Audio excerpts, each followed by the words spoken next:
Tarumbeta italia katika anga. Like this.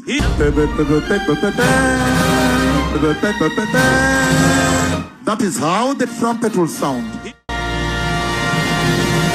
Iko Nini. So inasemekana that IShowSpeed anafaa kuja Kenya leo. Kuna watu wanasema that anafaa kuja kesho, but I don't know. But what I know is anakuja this week, especially if your week starts on Sunday. Najua. And kitu interesting ni, of course, amekuwa ki go round and I've seen some really interesting stuff. Especially nikiangalia like the other countries that he went to. Like one of the clips zake zile nibaki nimeenjoy kabisa. Ilikuwa clip yake akiwa Zimbabwe. So akiwa Zimbabwe, of course, umse upendaga hizi ma-challenge za kudu vitu. So alikuwa nadu challenge ya kuinua taya. So kuna hii video ile wasa alikuwa na share. Ilo na mcheki hapo, kuna fala inakaa na mtandika mgongo jo mpaka nasikia uchungu jo. And I know that African nonsense ya kugonga wase mgongo.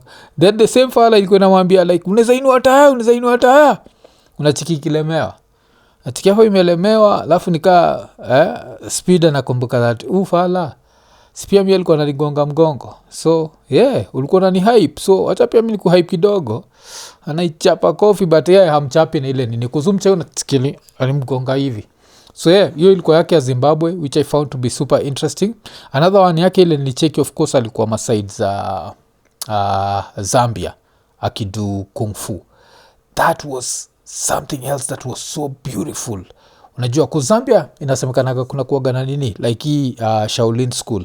So hiyo video kama kawa umse vile nimesema, hiyo pendaga ma challenge za ajab sana. So na chiki inaanza, alafu wanakuonyesha like what to expect. So yes, kuna pale anatandikwa ile nini jo, ile mgongo kuzola so setigi nini mgongo hivi, alafu pap inapasuka. So na cheki hiyo.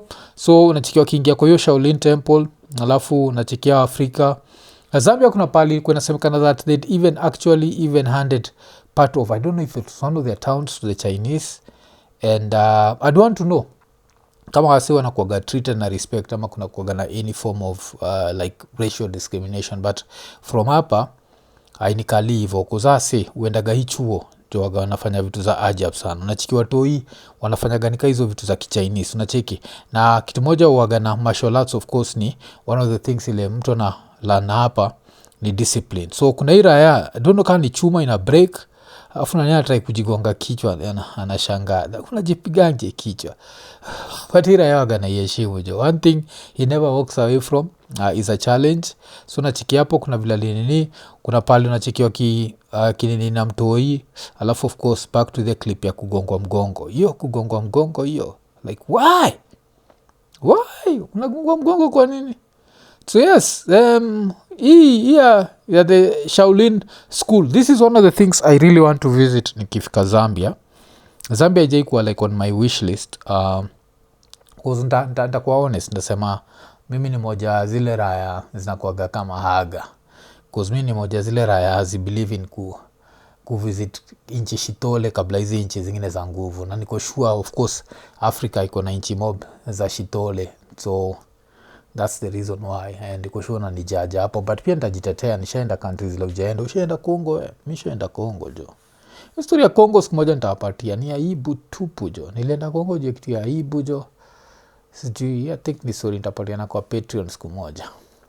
Ingia Patreon, tukupatie story yangu ya Kongo. Mbona Mwafrika alienda Kongo? Nitakupatia story one day. I don't think I'm ready for that story. So yeah, but yes, this was very interesting.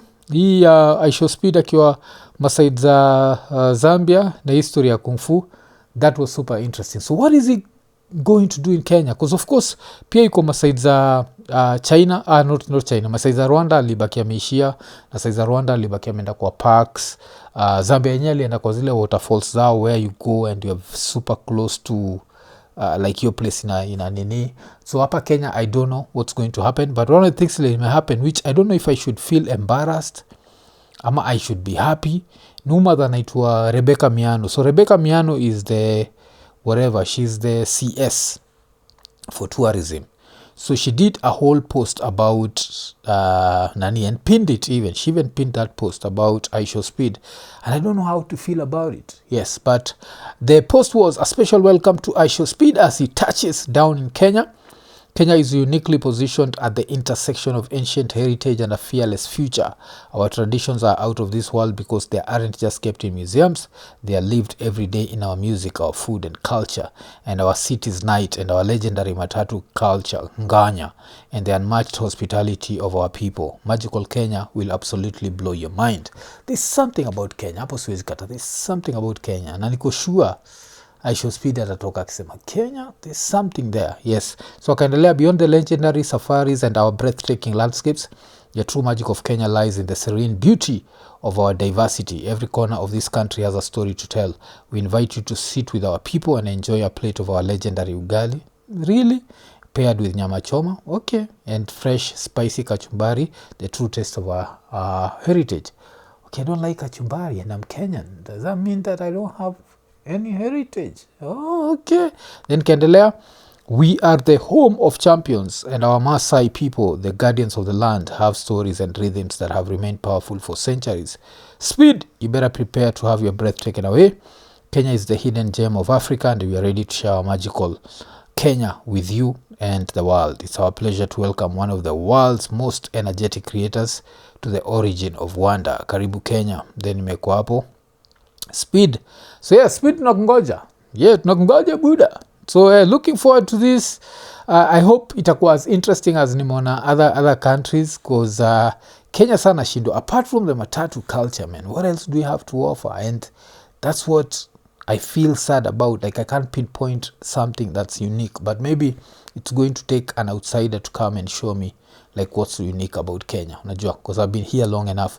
But kutoka hapo hii ni video na watch on a Sunday, so why not talk about prayer? So acha tubongejea prayer. So kulikuwa na hii video hii, yani kuna hii post niliona. Hii post ilikuwa kwa nini ya Iko Nini. So I don't know how true this is. It could be true, it could be so Iko Nini alikuwa ameseti hii ni post ya Tongeren. Yesu wa Tongeren alikuwa amesema, I, my wife and my children, we are suffering. We call anyone who's willing to support us financially and with food. Hunger might kill us. School fees is a headache. Even we didn't celebrate Christmas. Okay, hii kizungu imeandikwa hapa. I think this is fake news, because ilikuwa ni I, my wife and my children's. We are suffering. We call anyone who's willing to support us financially and with food. Hunger might kill us. School fees is a headache, and even we didn't celebrate Christmas. Also inasemekana Yesu wa Tongeren, because swali inaweza kuwa that would be the way he exposes himself as not being Jesus, or could it be the way that he exposes that he's actually Jesus, because the church seems to love money. So I don't know what to think about this. So yeah, we kwa ni post apparently ya Yesu wa Tongeren, and Yesu wa Tongeren namheshimu because at least he has, like, you go humble, and you can see even if maybe he wanted money, he does not come out like he wants money, because kuna kwa ile raya isiyo ya kawaida jo inaitwa Owuor. I think inasemekana nafaa kuishia Japan, which is very sad, because look at a country like Japan, a country that has always stayed away from mythical stories, and of course there's always going to be that small part of the population that gets influenced. So number, do you know that 2000 years ago a virgin gave birth?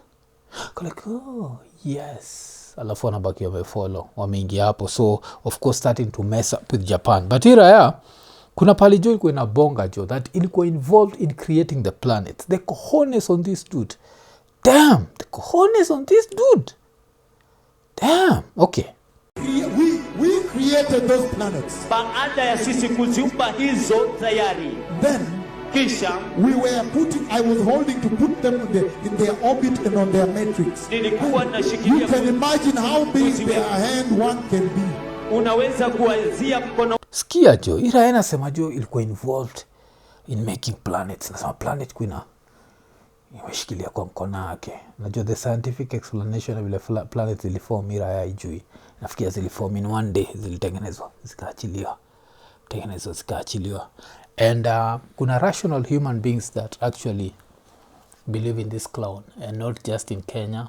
Wako Finland, Israel na mpaka Finland inasemekana ni the country with the highest mathematics literacy. Of course they meet mostly women and older people, but we are saa hizi encourage ama nini nonsense. That's the reason why even hapa Kenya umecheki the amount of backlash has been because of the present generation is asking more questions than generations za kitambo. So yes, that's Owuor anaenda Japan, and all I can say is good luck, man. I don't know what to say, but good luck to him, and wachaendele kuiba till someone is like, you know what, this is nonsense. Because first of all, kuna video niliwatch hii raya ili inasema imechange blood group ya mtu jo. Sikia hiyo jo, blood group like nature. Vile mwisho shida gani kusema the laws of nature are never suspended. Hakuna mtu anaweza change blood group yako. This means that hakuna siku utaenda hosi alafu tu pale kwa hosi wako, huyu mtu ni blood group gani? Wanasema huyu ni blood group bla bla bla. Lakini hatuna hiyo damu, si tukuja tuombe ndio blood group ibadilike. Alafu blood group inabadilika. It does not work like that, najua. But people actually believe that these things work like that, and I think unajua kitu waga interesting na religion vile msoa mbuga with blah blah blah everything is possible. Alafu sana baki wamechukua literally that everything is possible, which it's not. Not everything is possible. No one can change your blood group. Yes. So kuna hiyo. Alafu ni story gani tena nimecheki? Another interesting story nimecheki ilikuwa ni story ya Ramaphosa. Unajua Ramaphosa ni president wa inaitwa nini jo, wa South Africa. So inasemekana that alibaki ameishia kwa store. So kulikuwa na nini, ilikuwa ni President Ramaphosa was spotted at a Pakistani cell phone shop in Northwest. The shop owner says he went to the shop, asked for the price of a screen protector, and then after he told the shop owner that he'll come back later. And yes, you can actually see like wacha nitafute hiyo nini, the video itself. So yes, it's a short video, ni CCTV. So nacheki Ramaphosa anaingia, yuko solo, kuna msee yuko nyuma yake, but yes, yuko solo basically. Anapata the store owner, anaulizia, wachiki vizuri kabisa ni Ramaphosa. Hii raya inakuwaga like $1 millionaire. So ikaulizia, unachiki na point, nachiki hata msalimia kwa sababu namjua. And then akaulizia bei juu alafu akaishia. I want to know like what was he doing? Security yake ilikuwa wapi? Why did they feel like he's that secure that he can just walk around?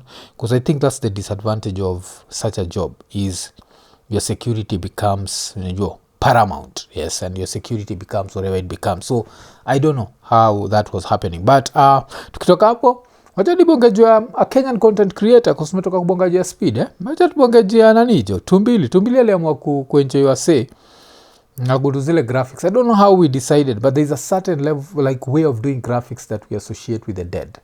So yeye iliamua jo in the celebration of ni Andrew Duncan's alias Tumbili's birthday 1993 to 2026.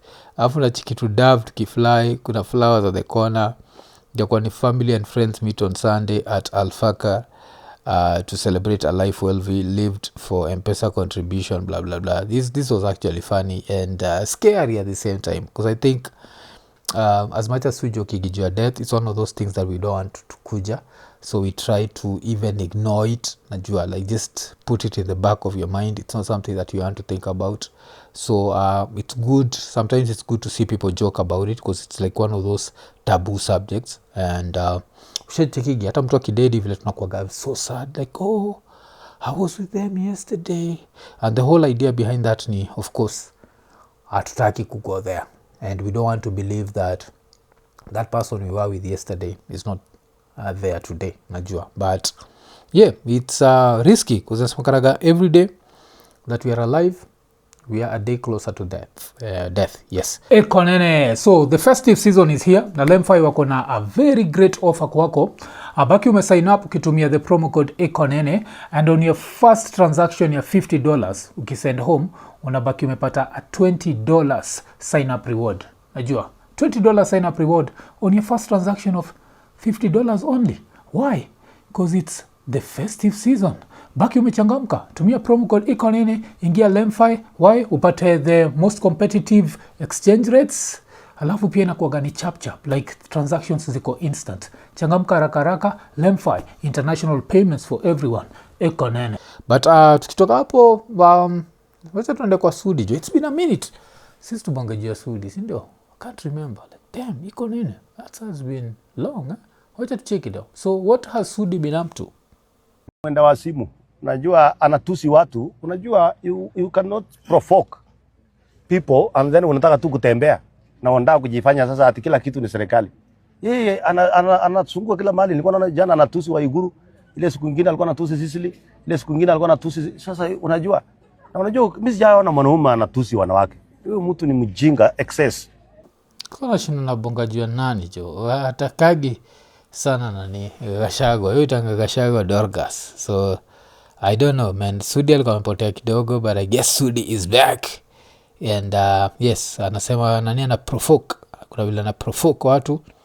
And you are very stupid. Sijui nani na nini wanawake. I think if you come to politics, more understand. Like, hao wenyewe they go after him. Akina nishona Waiguru akigo after nani Gachagua, nishona Kihika akigo after yeye. And I feel like if you go after someone, it becomes fair game. There's nothing to like about gender manini. Na kuwagani kaende. Alafu pia mademu wenyewe pia utuambiaga that wanataka kuwa treated equally. So pia to a certain level inakuwaga very dishonest and very disrespectful kwa madem kwa kusema that wanafaa kuwa treated a little bit differently, especially kikam kutuka politics just kuzao ni madem.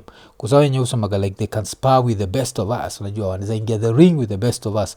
So yeah, so kulikuwa na hiyo. Alafu wacha nimalizie na sad note. And what's the sad note? The sad note is another building collapsed.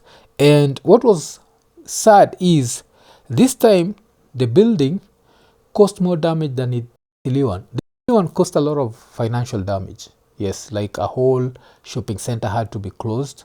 And yo barabara yo shopping center imeharibika kabisa. So the whole place looks weird. But ingine, yeah, this time ili happened like on Saturday jioni. The building ilienda pikiwa watu wawili. Alafu ikainja watu 7. Kumbuka, ile ingine iliua tu watu wawili. All the other people were able to escape. And at some point you have to wonder, like, what do we need to do about this? What needs to be done about this? So, I don't know. So, this is how his story ilikuwa reported. So, ili happen Masaiza Ngong Road, yes. Masaiza Ngong Road. Na kumbuka ingine sitakudanganya. Hii ya South Sea, nilipitia hapo, alafu nikaangalia ile building ule imecrack. Alafu nikajiambia, hell no, I don't think I'm going to pass through that for a very long time. Why? Because even if that building is unstable, they're going to say it's stable. That's the Kenyan way. They're not going to say that it's unstable. So you can never trust them. So like it's going to take some time before brain yangu isahau that there's a building that was there that collapsed, that would have collapsed on a lot of people because just next to the road. So mi nitaendelea kuavoid your place for as long as possible. Of course after some time neza deal nayo, but there are ways ya kuiavoid. That's the best thing about it. As long as imefunguliwa, there are still ways where someone can avoid it. And but wacha tusikize. 2 people have been killed and 7 others injured after a residential building they were constructing along Karen View in Karen collapsed. The 7 injured were rushed to the Kenyatta National Hospital with the bodies of the dead taken to City Mortuary. The site has been cordoned off by police with officers from the Office of the County Director of Operations and the Directorate of Criminal Investigations, Langata, as well as the National Police Disaster Response Unit at the site. And now we're joined by Franklin Wala, who is live. Franklin, have they been able to determine what caused the collapse? So, utasikia kitu moja joi collapse. The story was ili collapse, what was it, like first floor. Yes, ili collapse kama imefika first floor. You can try and imagine how unstable that structure was. Ndio ya collapse from first floor. Kumbuka ile ingine at least ilifika huko ma 16th. Walianza kuongeza extra floors ndio ikaenda up ime collapse. Ingine ime collapse at first floor. It shows you how useless the whole county thing is. Like there's nothing that they do and they don't care. Okay, Elif Barus, we are still here at the site of the collapse which happened at around 5 p.m. in a gated community within Karen Estate. So the collapse building is this one, and as you can see, it was under construction. The reports that we've been able to gather so far, it is that the building, it was a single dwelling residential building which was under construction, and it collapsed at around 5 p.m. So far we've been able to get an address from the National Police Service, the National Disaster and Management Unit, which have clearly stated that 2 people died when the building collapsed. The 2 people who died, their bodies are currently being preserved at the city mortuary. But as a result of the accident, at least 7 other victims suffered several injuries.